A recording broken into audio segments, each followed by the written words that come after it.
दीवाने हो गए। मैया रानी के भवन में हम दीवाने हो गए।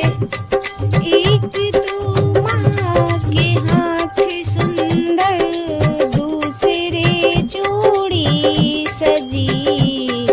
एक तो माँ के हाथ सुंदर, दूसरे चूड़ी सजी। तीसरे मेहंदी लगाना हम दीवाने हो गए। तीसरे मेहंदी लगाना हम दीवाने हो गए। मैया रानी के भवन में हम दीवाने हो गए। एक तो माँ का गला सुंदर, दूसरे माला सजी। एक तो माँ का गला सुंदर, दूसरे माला सजी।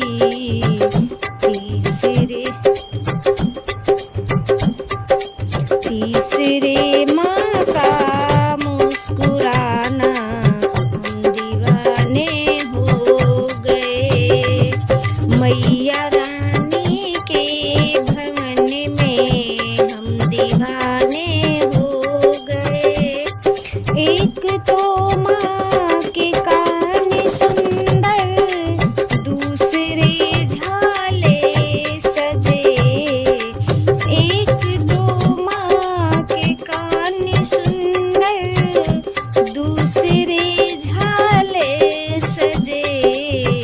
तीसरी नथनी का सजना दिल दीवाना हो गया। मैया तेरे भवन में दिल दीवाना हो गया। एक तो माँ का माथा सुंदर, दूसरी बिंदिया सजी।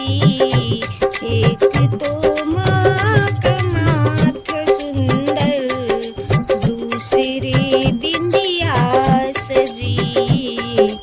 तीसरे सिंदूर लगाना हम दीवाने हो गए। मैया रानी के भवन में हम दीवाने हो गए। एक तो माँ का भोग सुंदर, दूसरे पूड़ी सजी। एक तो माँ का भोग सुंदर, दूसरे पूड़ी सजी। तीसरे नारियल का सजना